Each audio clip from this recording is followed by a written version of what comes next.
And I'd also like to add my acknowledgement of country that we're on, Wurundjeri people's land, and pay my respects to elders past and present.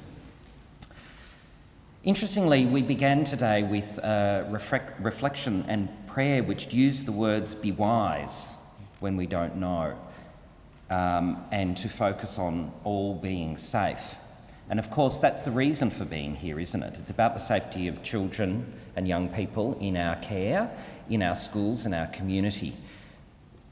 But this is not about giving you a set of 5 things that you need to go away and do.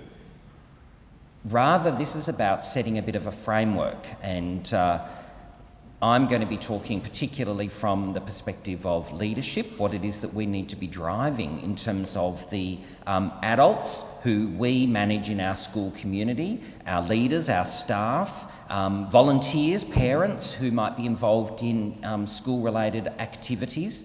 And Tim is going to be finishing the day talking particularly about children and young people and how we both listen and act and respond in relation to what they say. And really that is then not a prescription of what you can go and do, but rather it's a framework to try and underpin everyday practice. I'd like to just quickly acknowledge the work that I'm going to be presenting today is not just my own. It comes from colleagues at the Institute of Child Protection Studies, and I just quickly acknowledge I've got, as well as Tim here today, also got Sam Morley and Chloe Gordon, who are going to be continuing this work as part of the partnership that we are developing with the Catholic Education Office here in Melbourne. So we're very pleased to be part of this journey with you.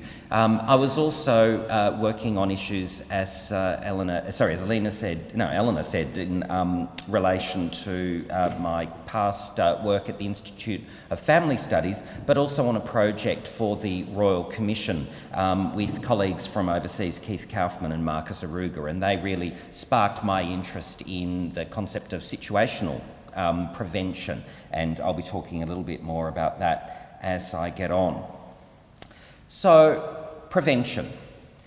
I really want to try and give you a new way of thinking about prevention, particularly of sexual abuse, but this applies equally to many other forms of child abuse and neglect. And of course, the biggest risk that children face in organisations is likely to be in relation to the opportunities that adults have to engage in emotionally abusive behaviours, physically abusive behaviours, but particularly sexual ones, because they are often the ones that are hardest to detect, hardest to report and hardest to respond to. But it's a framework that can apply right across all the forms of harm. And of course, the way in which we respond to harm that occurs elsewhere in that child's environment, whether it be at home, in another organisation, out in the community, is really an important part of that journey, and so I'll be touching on that. But when we think in particular about the research that has been conducted about what causes child sexual abuse, and drawing heavily here on many of the published research studies that are available on the Royal Commission's website, we can see that child sexual abuse, while it has many, many drivers, and there are no simple causes, we see in general these 3 themes, that it occurs at the intersection of motivation, where someone is motivated to offend against a child, where there is vulnerability of a potential victim. And we've already seen that reflected in the child safe standards, where there's cross-cutting themes highlighting this very issue. But thirdly, and most importantly, and this is what I want to spend most of my time talking about this morning, is it occurs at the intersection of opportunity, where the situation that we create, where the organisational structure, practices and culture allows that motivation to intersect with that vulnerability of a child. Now, of course, these things are not all watertight and completely mutually exclusive. It's not to say that children and young people who might not be seen as vulnerable can't experience sexual abuse. We also know that there are lots of people who engage in abusive behaviours that wouldn't meet the classification criteria for a pedophile.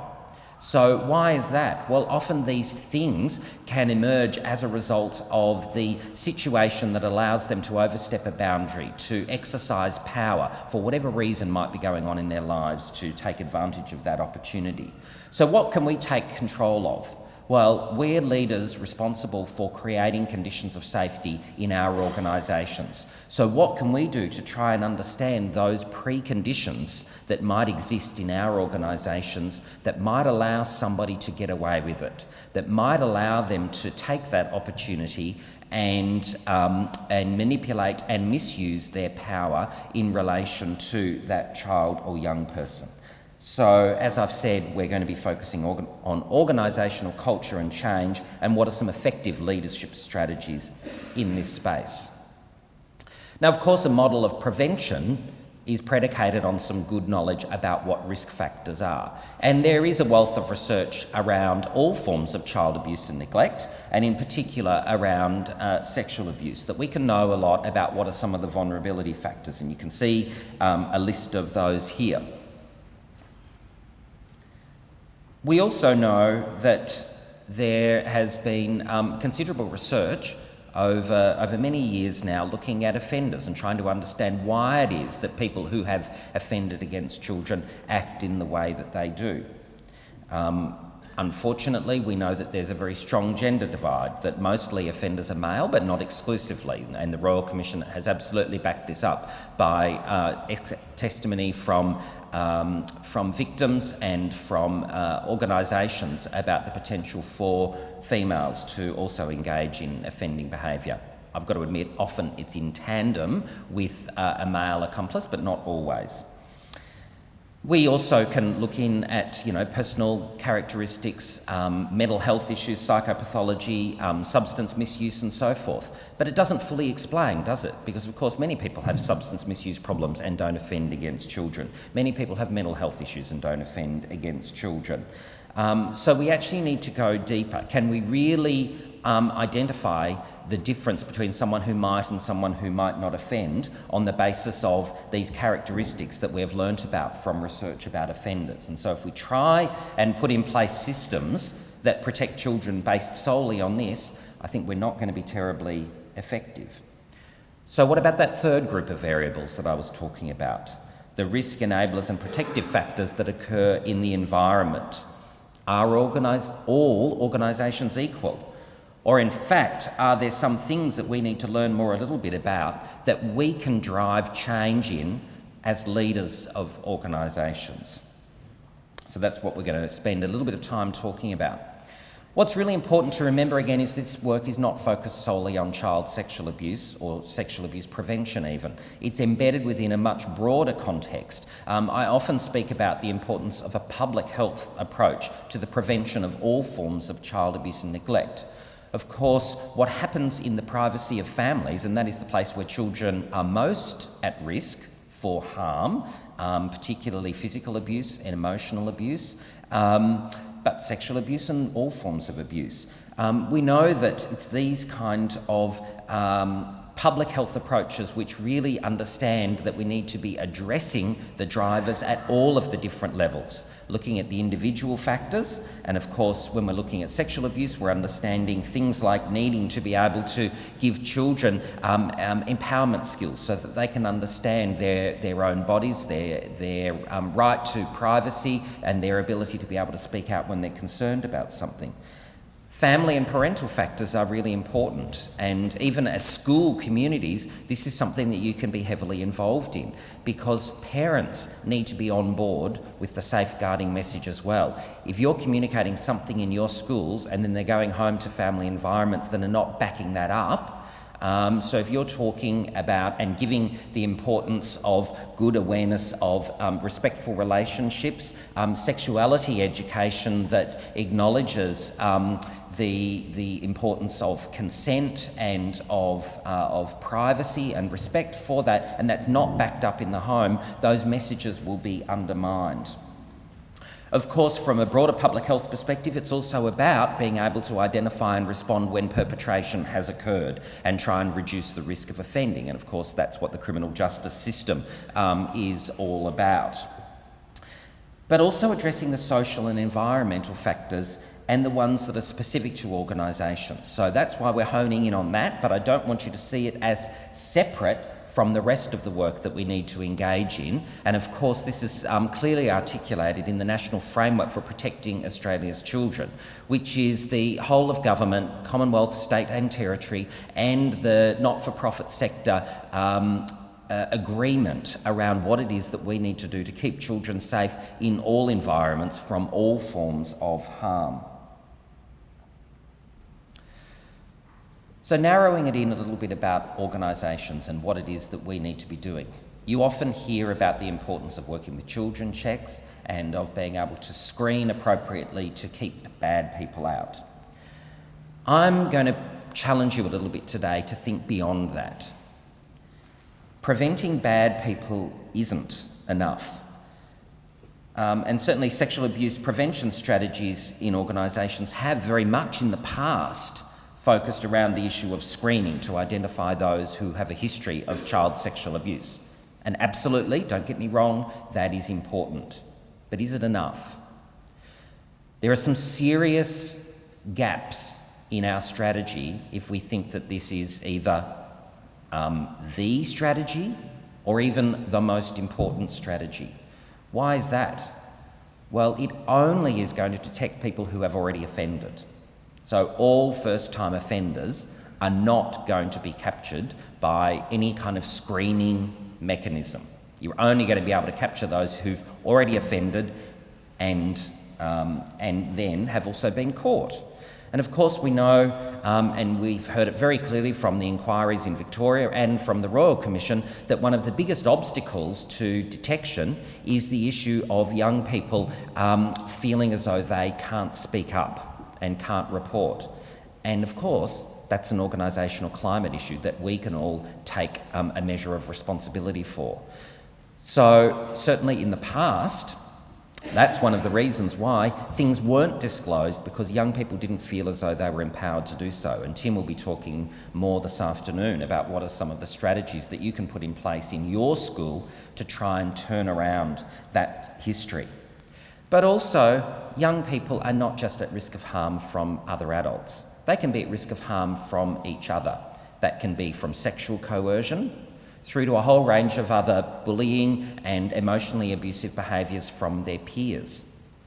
And of course, any screening process that focuses on adults is not going to be effective in this space either, is it? What are we going to do? Screen out any children and young people who might have concerning behaviour towards each other?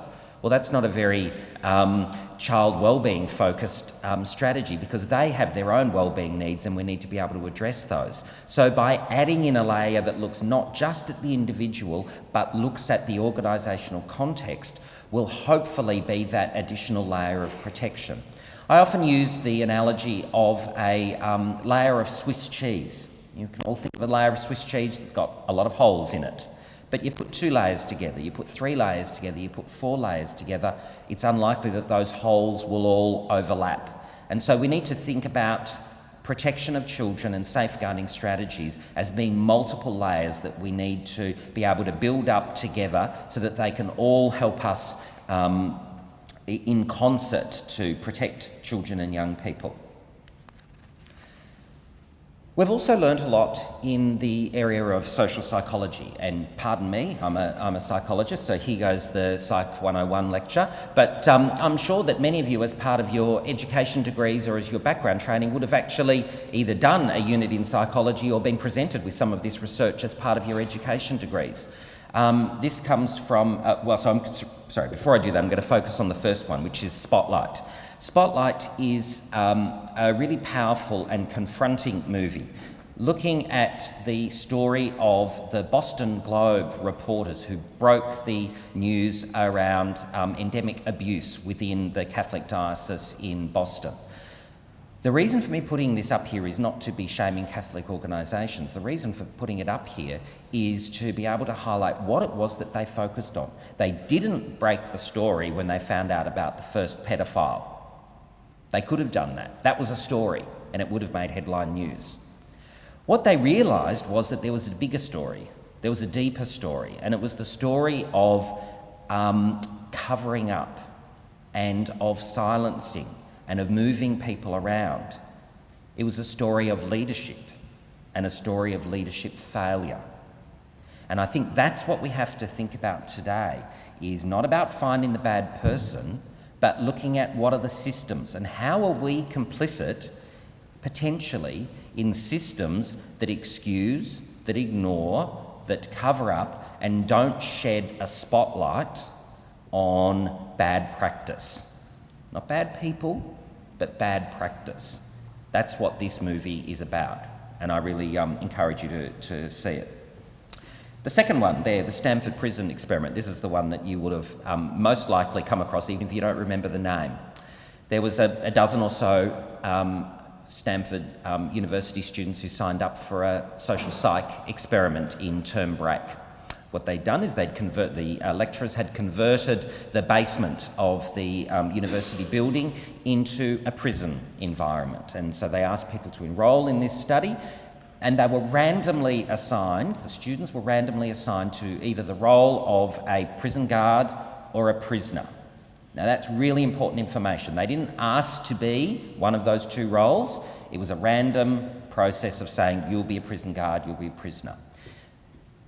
The experiment commenced with a police car, pulling up outside of the students' houses or dorms or whatever to bring them in to the experiment. So they used all of the things that we typically associate with prisons and the justice system to really start creating that culture, creating the environment, manipulating the situation. So the guards wore, uniforms, they had truncheons in their hand, they were encouraged to address all of the students who were assigned the role of prisoner by a number rather than by a name, and so on and so on and so on. Why am I talking about this? What it's telling us is about the power of the situation.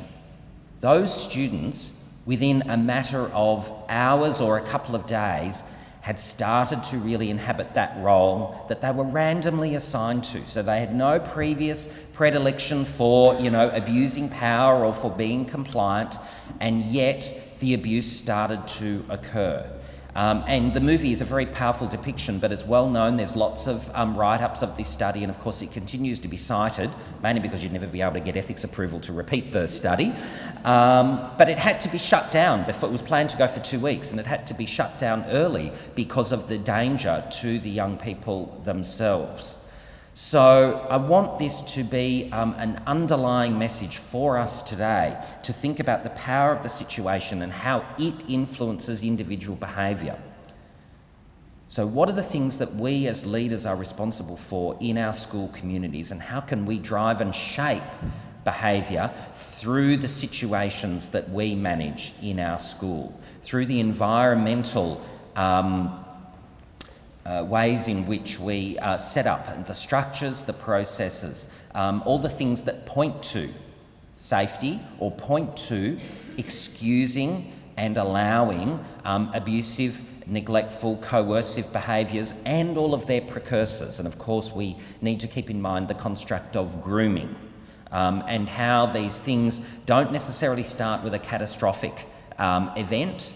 They are incremental, that someone will manipulate the situation that is available to them. And we see this in all forms of interpersonal harm. I led a team at the Institute of Family Studies looking at adult sexual assault prevention. And of course, we see many similar things there, where the environmental factors, such as being in a pub environment where alcohol is being used, is one of those tools that someone who wants to take advantage of someone else will use to their advantage. Doesn't mean that alcohol causes rape, but it is one of those factors that someone who has the potential to abuse will use and make use of that opportunity. So I argue that we have failed, and we will continue to fail if we try and focus solely on identifying and weeding out or preventing bad people from joining organisations. So it's our role as leaders to try and manipulate for good the power of the situation. So just a few examples of what some of those key risks in child-related organisations might be. As I indicated before, grooming is what we need to be on the lookout for. So it's the process prior to the act of abuse.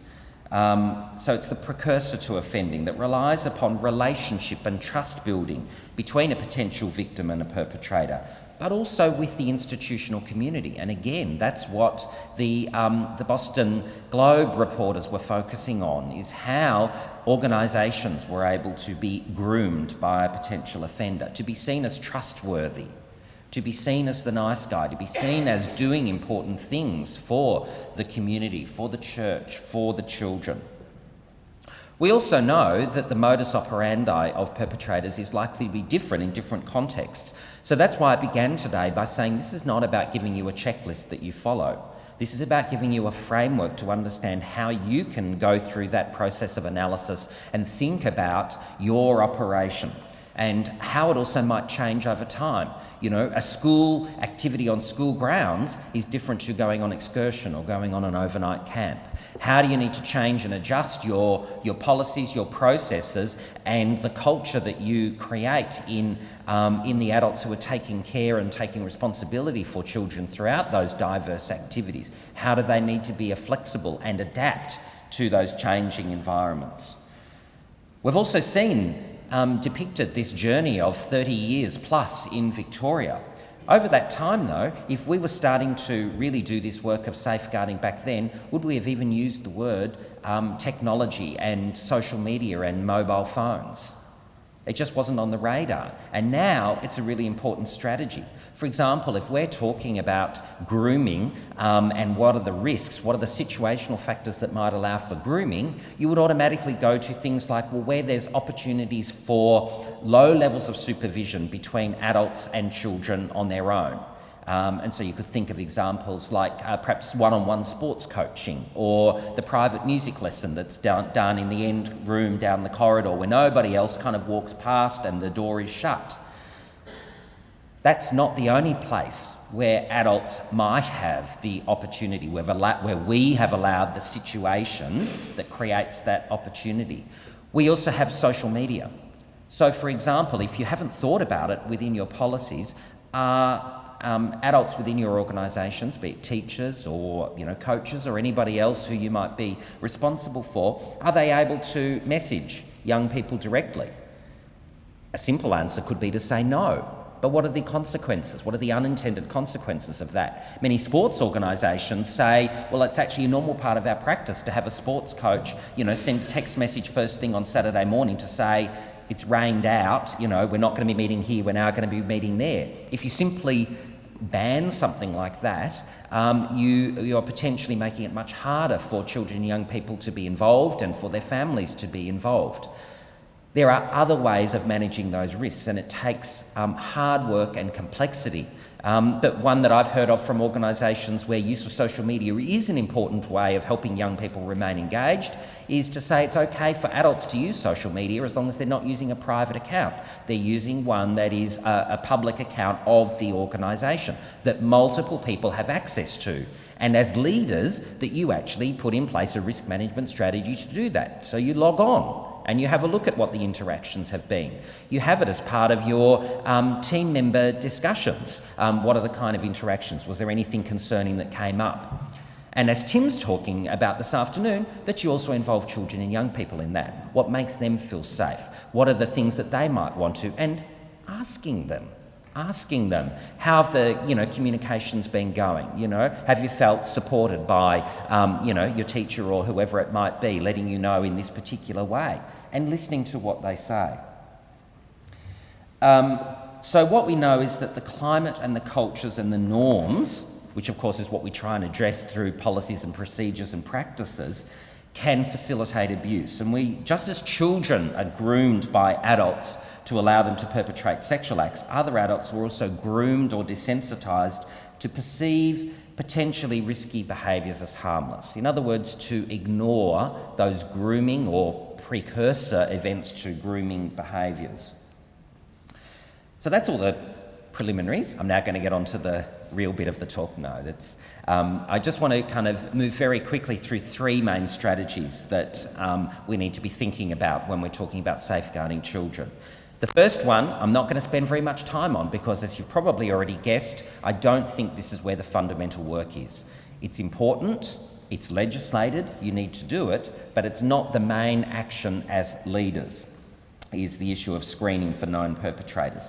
I want to spend most of my time talking about how you can put in place some strategies for managing situational risks and creating positive cultures.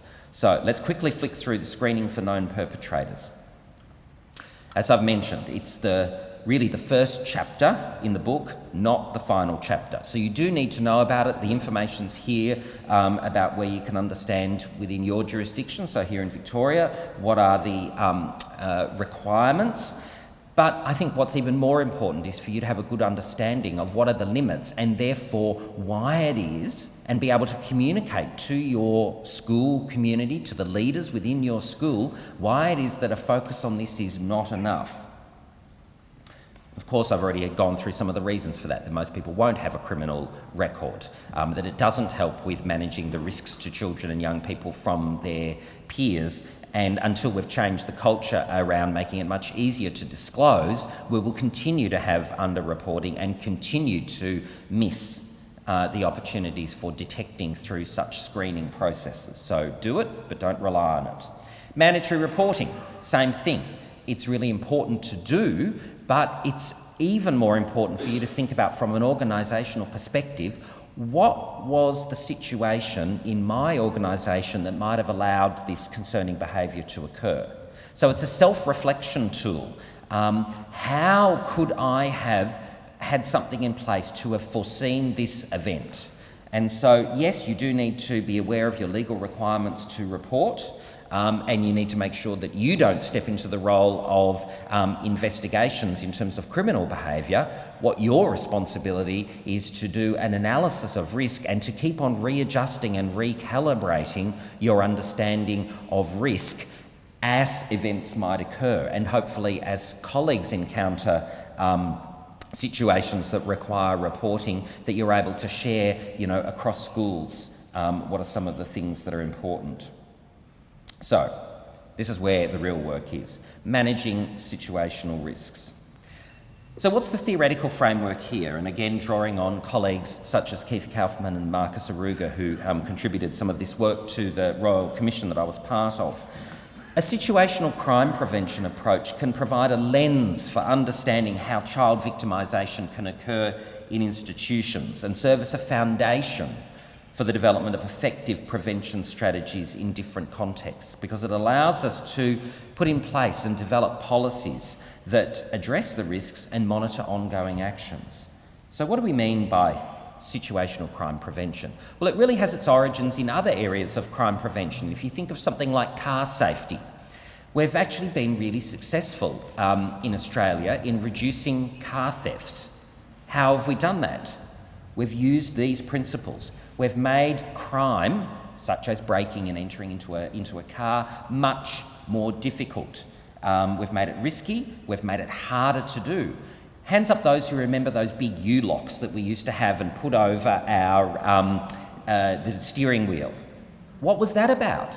It's actually about a visible sign that it is going to be really hard for you to break into this car, and if you do, you're not going to be able to drive away with it unless you've also happened to bring whopping big, tin snips or whatever they are, bolt cutters.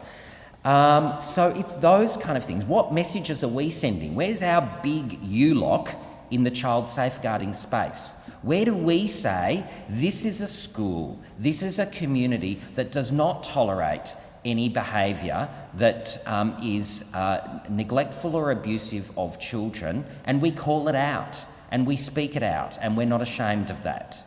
So keep that image of a car U-lock in mind as we go through this. Situational crime prevention is about reducing rewards and removing excuses. And so it's at a whole range of different levels. You know, it's happened in terms of car safety, it's happened in terms of car design, not only from, you know, preventing break-ins, but also when we're talking about car crashes. You know, there's been lots of things that have happened. So it's not just about saying drivers have to be safer. Yes, that's part of the message, and we've seen public health campaigns that are focused not just on the individual driver, but in fact on community attitudes and behaviours. We all look out for each other, and we don't excuse people drinking and driving. Roads are being made safer in terms of road design. You know, you'll have all seen the barriers going down the middle of highways to prevent, you know, if you have an oncoming vehicle collision, because you're actually got that grade separation between the two sides of the road. All of these things are about addressing situational risks, and they're part of the ingredients that go into a situational crime prevention approach. In focusing our spotlight today on organisations, it's important to remember, though, that not all organisations are equal, that different environments carry different risks. Ironically, though, one of the environmental characteristics that is the greatest risk is those environments that look and feel more like a family. However, it's probably not surprising, because where do children face the greatest risk of harm from abuse and neglect right across the community? It's in the family home. Why is that? Because there's a level of dependency, and of course dependency is a critical feature of neglect. Children are reliant on their parents or caregivers for physical and emotional care, particularly in the younger years, but it changes as children get older. So to the degree to which we are leading organisations that have those characteristics that are similar to a family, where there's high levels of trust, where there's levels of responsibility that adults have that are akin to the responsibilities that parents have, those are the kind of ones where we're going to have to be even more vigilant, because the risks are higher. And so there's some examples there that organisations have told us about. So, for example, where you're required to manage contexts where where adults are having physical contact with children, where they're responsible for children showering or changing clothes, where there's sleepovers, or where there's transport at odd hours. Those are examples of the things that you would want to have on your risk analysis. However, as I said before, unintended consequences need to be clearly on our agenda. Just because an activity carries risk doesn't mean that the best solution is to stop that activity. Young people are often the ones who miss out the most if we take that very blunt approach. What we need to be thinking about is how can we better manage that risk, change the environment so that the risk is less safe. No one is going to suggest that we shouldn't have private music lessons for children. No one is going to be suggesting that we shouldn't have private music lessons for children one-on-one in a school environment. There are other and better ways of doing that. Some of it is about changing the physical environment. Make sure that doors have got glass panels so that that risk factor of uninterrupted one-on-one contact between an adult and a child with no supervision, you've changed that by changing the physical environment. But even more importantly, it's actually about the practice. What about you as a principal or as a leading teacher walking down that corridor and checking in on that teacher or that student every now and again in a positive way? It's not about surveillance and vigilance. It's actually about saying, I care. I want to know what's going on in that room in a positive way. I want to see that that child is enjoying that lesson. I want to support that teacher in that great work that they are doing. But where we ignore that and think that's their responsibility, we are complicit in creating that situation that allows and excuses potential grooming behaviour to go on. So, as I said, a risk analysis approach needs to be one of those first steps. And here's just some of the examples that we've been learning from research around what are those characteristics. So low levels of adult-child supervision, Using adults as role models. Again, really important to do. Don't stop doing it, but you need to think about what are the kind of supervision practices for those who are engaged in mentoring behaviour. I've already talked about social media. I think what's also important is to think about right across the different areas of activity that we are in, could we inadvertently be creating a culture that allows for abusive behaviours to go unchecked or even promoted? Sports organisations have been going through a very self-searching and rigorous process of understanding the culture. So where there's a tolerance of alcohol use in some sports clubs, how can you then expect young people to be not engaging in that harmful behaviour? We also know that there's a strong link between alcohol misuse and lack of respect in relationships, so more likely for there to be sexist attitudes and coercion going on. And if we are responsible for managing those environments and fail to pick up on that, we are also complicit.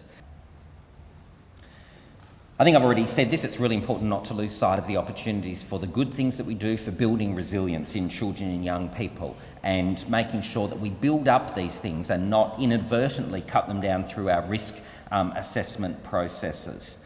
So the protective factors are where we're actually able to have positive role models who demonstrate safe behaviours and respectful boundaries with students and with peers. Encouraging and responding appropriately to abuse that's occurring elsewhere. We've said a number of times today that, of course, the greatest risk to children and young people is from abuse that occurs in the home.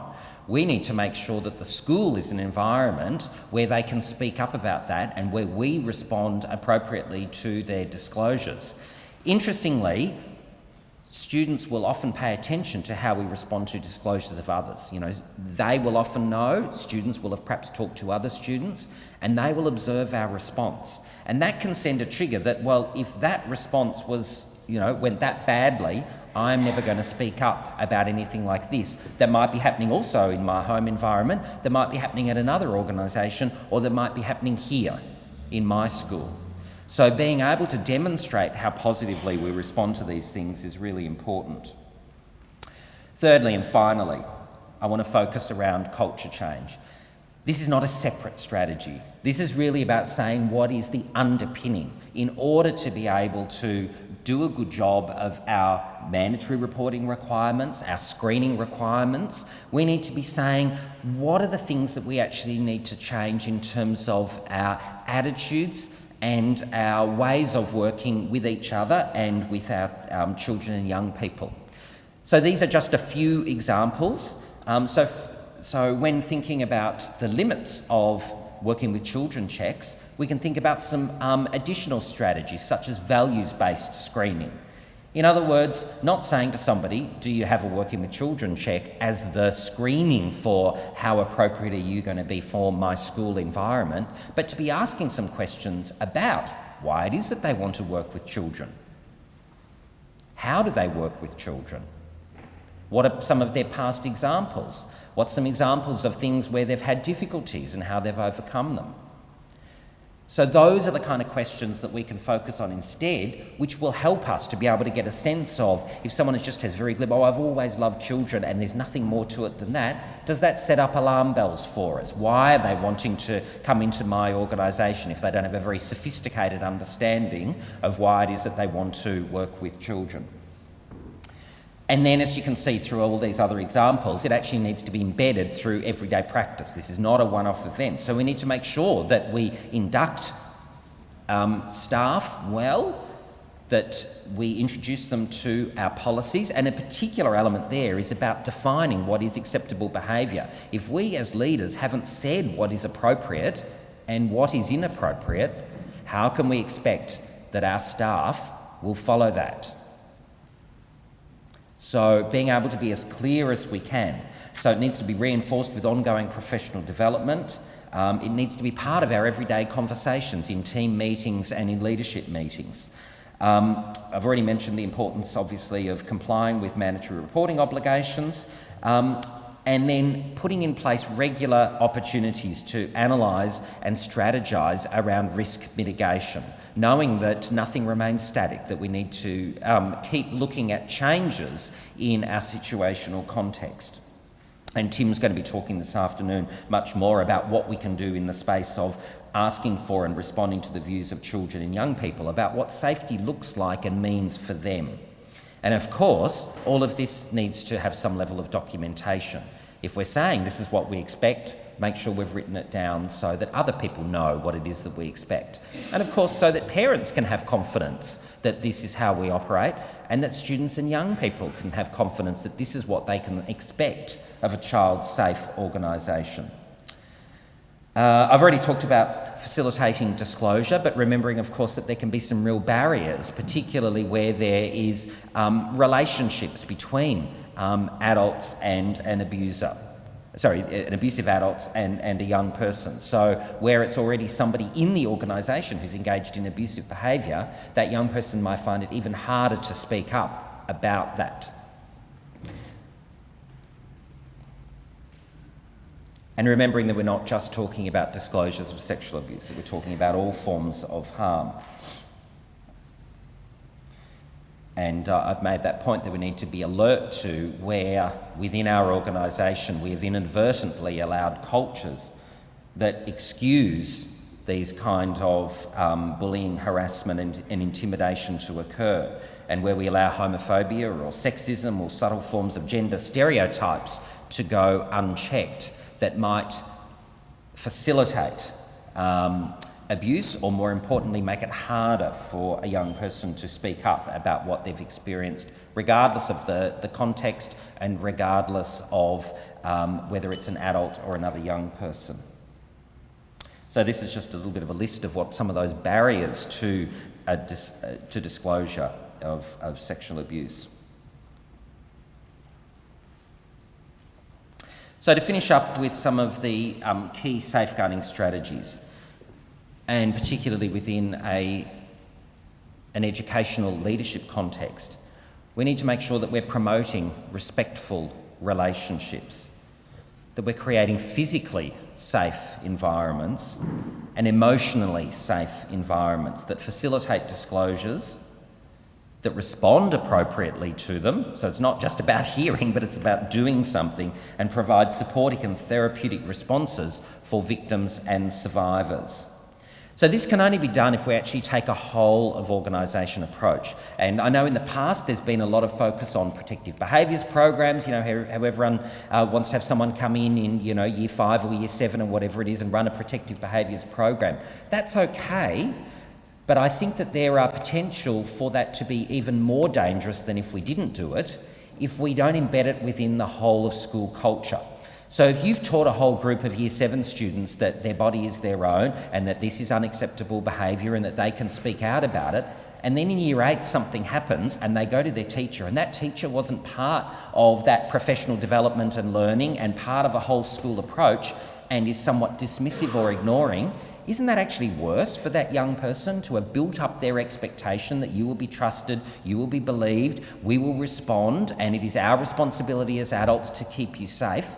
I think that's even more damaging. So we need to make sure that we are not seeing this as a piecemeal approach, having a standalone program come in and deal with one class level.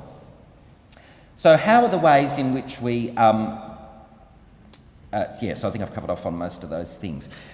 How are the ways in which we are preparing as a workforce for the skills and capabilities that we need to safeguarding children? And this is something that has been exercising us as a university, particularly in the context of the Victorian Royal Commission that's already occurred and the Commonwealth Royal Commission that's due to hand down its findings in December. We know that organisations need to have a workforce that is well equipped to be able to deal and respond to these challenges that we are now well aware of and we can no longer ignore. So what are the capabilities, if you like, that are needed in teachers, and in leaders of all organisations. So we've tried to distill down a lot of these things that I've already been talking with you about today and framing it in terms of what it is that we should be, as a university, thinking about providing training opportunities, both at the sort of postgraduate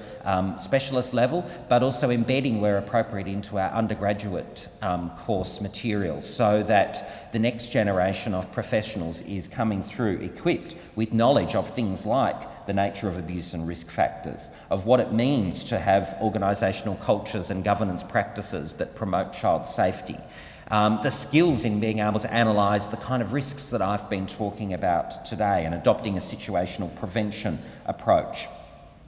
As Tim's going to be talking about further this afternoon, how do we actually involve children and young people and empower them? How do we apply sex education and sexual abuse prevention models to the safety needs of children and young people? And I think this is a particular challenge when we're working in a faith-based context, that we can think, well, there are particular church teachings that mean X or Y or Z is not appropriate. Well, can I tell you, there is no church teaching that excuses the behaviour of adults, and so we have a responsibility to communicate that these things are not okay, and that means we have to be able to use anatomically correct language. We need to be able to have frank and open conversations about body parts and about respectful relationships, so that children and young people are equipped and empowered to know what is okay and what is not okay. And as long as we as adults fail to have the tenacity, if you like, to have those conversations, it's an important ingredient in the safeguarding net. It's one of those layers of Swiss cheese that will be missing. And those holes might just line up if we've failed to take action on that. And of course, responsive care and support when we do have disclosures and when children have been victimised. So it's a task of culture change. And we need to be alert to how we can measure whether change is occurring. And that measurement is not just about have we stopped abuse, because abuse is a relatively low incidence, particularly sexual abuse in organisations, and we may not always know about the abuse that's going on or that we've successfully prevented in homes and elsewhere. But what we can know about is children's knowledge and skill and attitudes and adults.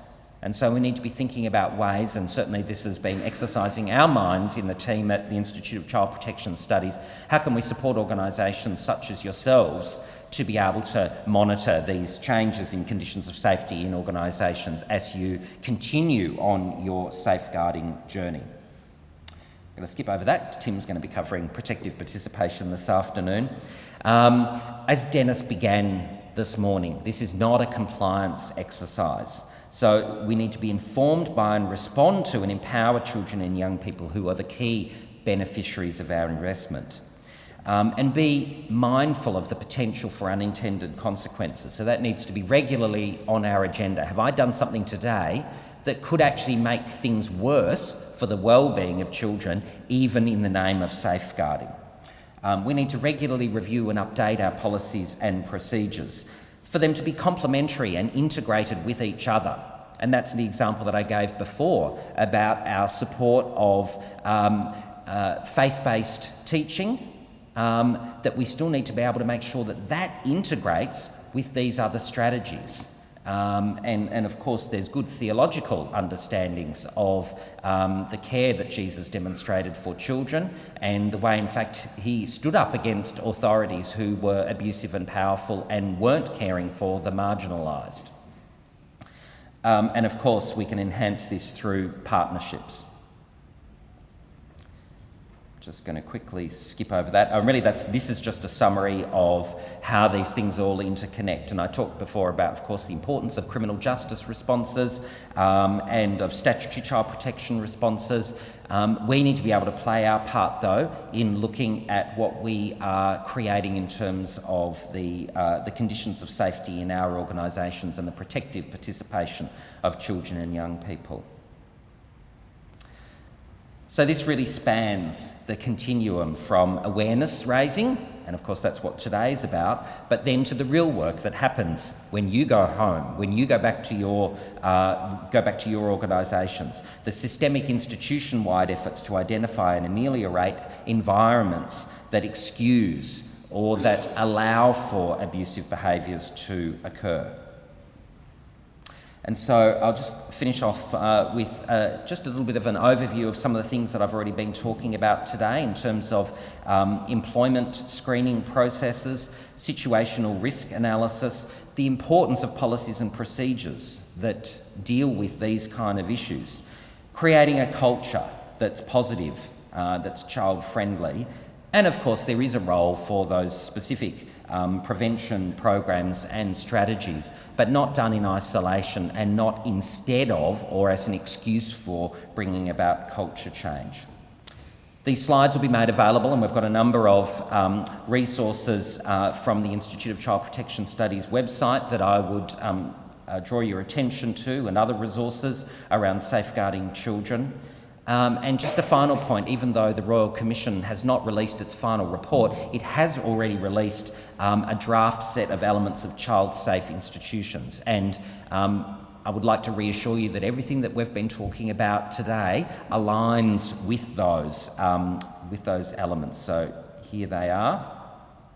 And of course, they're currently being developed into national principles that will receive endorsement from the National Framework for Protecting Australia's Children and through the COAG process endorsement by ministers at the Commonwealth and state level. So thank you for listening today, and I believe we're now going to have some time for reflection.